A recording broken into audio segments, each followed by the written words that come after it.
Hey guys, good morning. Courtney here with Knowledge Well Media on this beautiful sunny Friday morning. Taking the daughter out for a stroll. I was listening to Lisa Haven, one of the podcasts that I frequent. I apologize in advance for the sun's glare. I'm kind of holding the phone at the same time, so I'm going to try it out, see how it works out. Wind is blowing, so you might hear wind. But as long as you can hear what I have to say, that's, I guess, all that matters. Lisa was talking about how the police, the discussion of the police being defunded and the injuries being caused to police officers and precincts being damaged, and is there a mass exodus of police officers from their positions as police enforcement. All right, so something struck me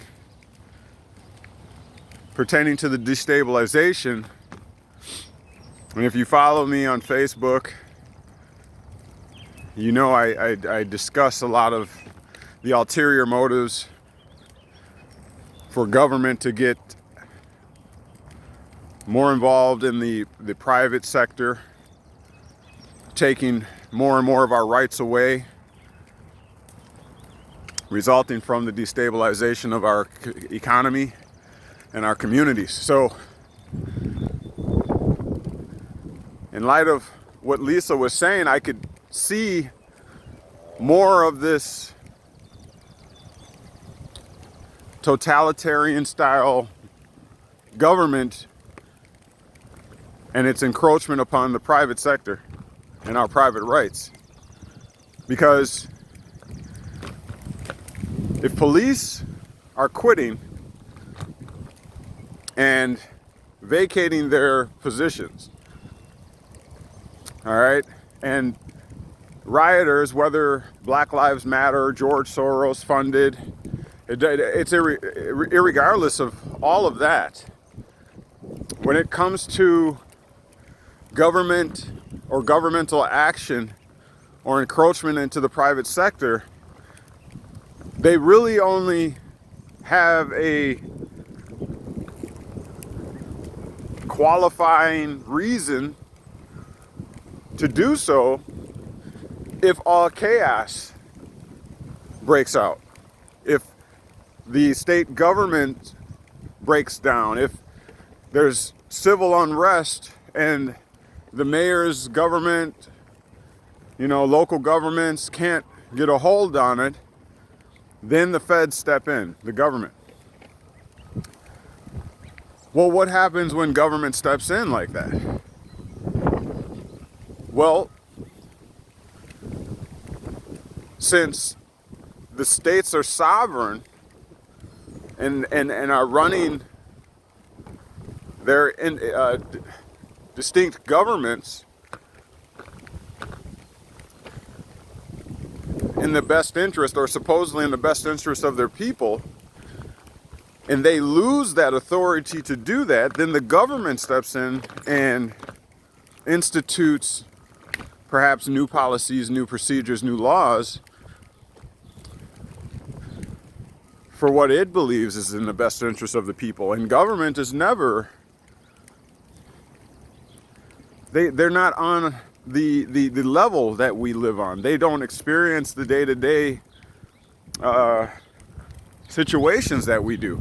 So it's very difficult for them to understand what we deal with and what we're going through. So, and then the government can take the occasion to kind of form a monopoly, okay, of the union. And there's your totalitarian government. So that's never a good thing. We don't have a monarchy nor a dictatorship here. We're not supposed to, but doesn't it seem like that's what we're leading towards? Okay? So, again, destabilizing the economies in the communities is leading to civil unrest. And that civil unrest is now leading to people attacking the police enforcement units, taking over precincts, and now they're vacating their positions, allegedly. And now, if there is no order, because the people really are supposed to be the checks and balances, they're supposed to bring and make sure that there is order. But if the police officers who they set up to represent them to keep order are vacating, then it falls to the people. Well, if the people are in civil unrest, they're wanting answers. They're power checking their local governments and their state governments, and they're not getting answers.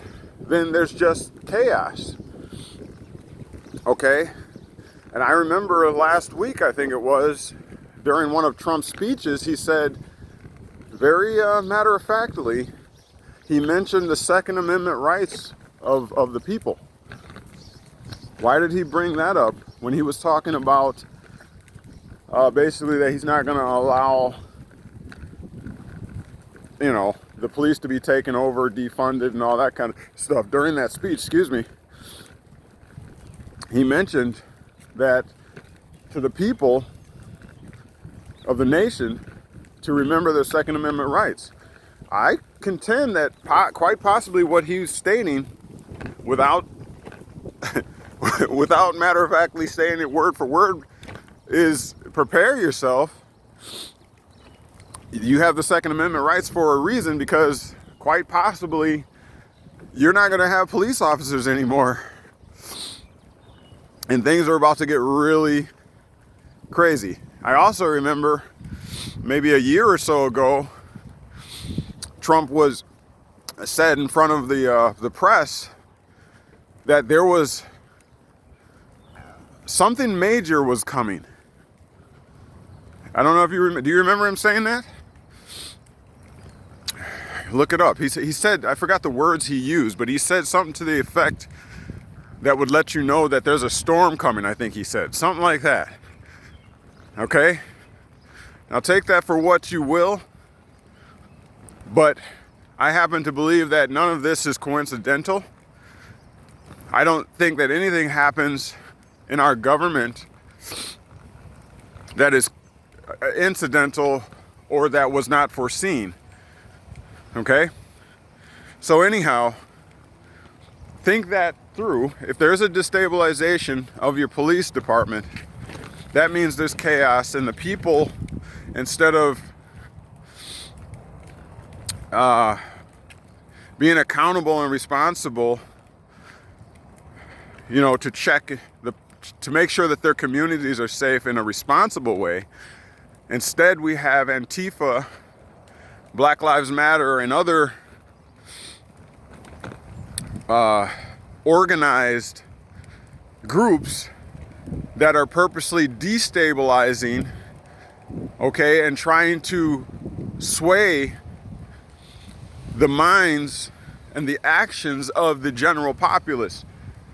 What are they trying to sway them to? They're trying to sway them to total anarchy, where, kind of like the purge. Okay? So, remember, agitate to the point of conflict, okay?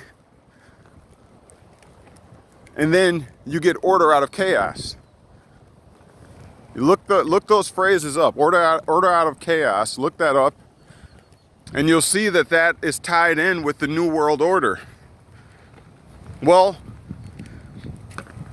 can't you see that the order out of this chaos is going to be government control of the private sector, of your individual rights? Do you see that now? So what do the people do about it? Well, number one, calm down. Think it through before you act. Check the organizations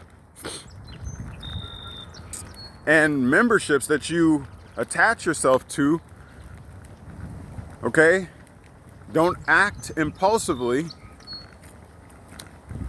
And for sure, keep your private rights. Do not at any cost surrender your private rights to the government. That's the only way that the first 10 or the Bill of Rights will attach to you, which, you know, to safeguard your rights. But if you surrender your individual freedoms, you have no Bill of Right protection. Okay? More on that later. I've already put out enough on that information. You want to pay attention to my CCAP Facebook page. I believe it's at the letter C, COP, C-O-P. So CCOP, at CCOP Research. One word. At CCOP Research on Facebook. I post there pretty much daily things pertaining to the law, the Constitution, the government. Okay? I try to stay factual and not just provide conjecture so that you can make informed conclusions and decisions. Okay? I need people to join up if you're good at research, if you like to debate. Okay? If you love the Constitution, you love the American Republic, and you want to safeguard it and save it, then you need to get involved in CCAP on my Facebook page. So go there, like, share, follow, and support. Okay? This is grassroots effort. This is where the people stand up now. We cannot surrender our individual freedoms, our Bill of Rights, and all those securities that were afforded to us. We cannot give those up, guys. We have to stabilize. Destabilization is the way that they're going to take over. Order out of chaos. All right? Think these things through, guys. It's Courtney with Knowledge Well Media. Signing out.